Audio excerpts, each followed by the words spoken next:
Persona. ¿Qué significa? ¿Es sinónimo de hombre? En el siguiente video explicaremos de forma breve el concepto de persona según el Código Civil y Comercial argentino. El significado de persona en el ámbito jurídico a lo largo de la historia fue cambiando, siempre en función a la ideología de la época y al concepto de hombre que ésta tenga. En la antigüedad, todo aquel que no cumplía con ciertas características, ya sea una religión, procedencia o clase social, aunque eran hombres, porque es algo biológico, no se les consideraba como persona. Es decir, no eran sujetos con derechos y obligaciones. Esto se dio hasta la Segunda Guerra Mundial en el año 1945.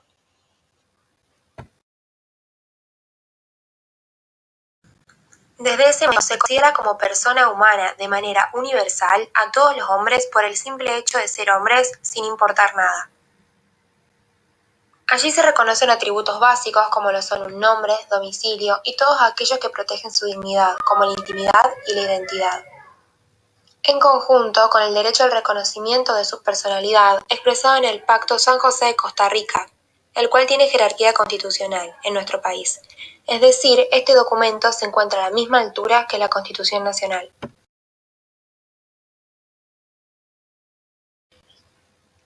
A partir de esto, surge la disyuntiva de cuando el hombre comienza a ser persona y cuando deja de serlo, si eso es posible. Según el Código Civil, un sujeto es persona desde la concepción. Puede ser natural o asistida. Por otro lado, la personalidad termina con la muerte, lo cual no quita el respeto a los restos y a los descendientes. Sin embargo, no solo el hombre es persona, también lo son las agrupaciones de hombres que participan en la actividad jurídica como un bloque y que por ello se las denomina o considera como personas jurídicas. Estas personas jurídicas se pueden clasificar en públicas y privadas. Las de clasificación pública pueden ser el Estado Nacional, provincias, la Ciudad Autónoma de Buenos Aires, municipios, entidades autárquicas y demás organizaciones constituidas en la República a las que el orden jurídico les atribuye ese carácter. También tenemos los estados extranjeros, los cuales pueden ser organizaciones o toda otra persona jurídica a las que el derecho internacional público reconoce su personalidad jurídica.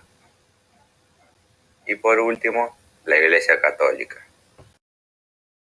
Por su parte, las de clasificación privada son sociedades, asociaciones civiles, simples asociaciones, fundaciones, iglesias, confesiones, comunidades o entidades religiosas, mutuales, cooperativas, el consorcio de propiedad horizontal u toda otra contemplada en disposiciones del Código Civil y Comercial o en otras leyes y cuyo carácter de tal se establece o resulta de su finalidad.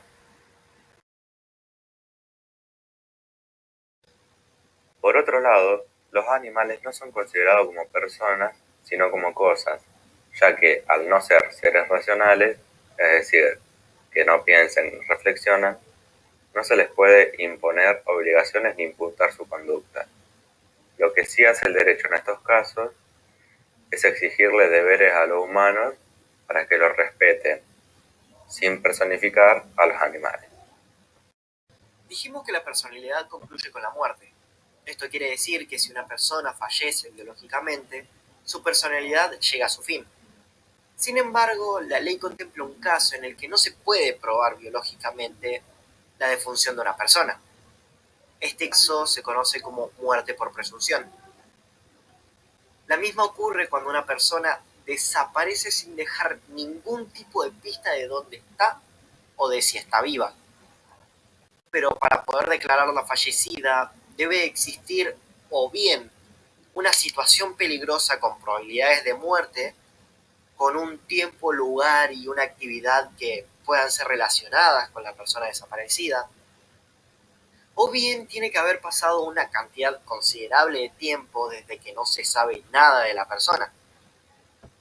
Dijimos que la persona Existen 3 casos de muerte por presunción.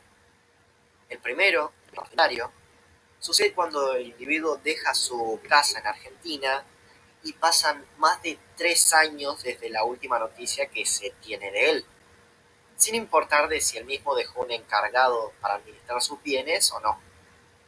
El segundo, el extraordinario, sucede cuando pasan 2 años desde la última noticia que se tiene de una persona y además esa noticia tiene una relación con un hecho con riesgo de muerte, como puede ser un terremoto. Y el último caso, el extraordinario específico, sucede cuando pasan 6 meses desde la última noticia que se tiene de la persona que desapareció. Y se sabe que para esa fecha la persona estaba en un buque o aeronave que naufragó o se perdió. Luego de que se haya pedido la declaración de fallecimiento presunto y se hayan brindado todas las pruebas necesarias para considerarlo válido, se nombra un curador de los bienes del ausente, del fallecido, el cual va a obtener la conservación y administración de dichos bienes. Igualmente, debe preverse que el ausente puede reaparecer, por lo que la entrega de los bienes a los herederos debe contar con ciertas garantías. Ejemplo de ello son el inventario y las limitaciones o los poderes de disposición de los herederos que se realizan en el periodo que se llama de prenotación. Esta consiste en dejar constancia por escrito de un registro de los bienes que recibió el heredero o el curador de los bienes. El periodo de prenotación tiene una vigencia hasta 5 años posteriores al día de la presunción u 80 años desde el nacimiento del ausente. La prenotación se encuentra vigente, no se podrá transferir los bienes detallados en dicho registro, es decir, que los herederos durante la prenotación no son los titulares de esos bienes, es decir, que no tienen el dominio. Es por esto que el patrimonio constituido por los bienes del ausente forma un patrimonio separado o especial que se diferencia de los demás bienes personales del heredero, por lo que los herederos de este último no pueden agredirlo. Cuando ocurre la desaparición del fallecido, puede haber 2 situaciones. La aparición durante el periodo de prenotación, esta deja de ser válido, y por otro lado, cuando el periodo de prenotación termina, donde el reaparecido puede reclamar los bienes que existen y el valor de lo que falta.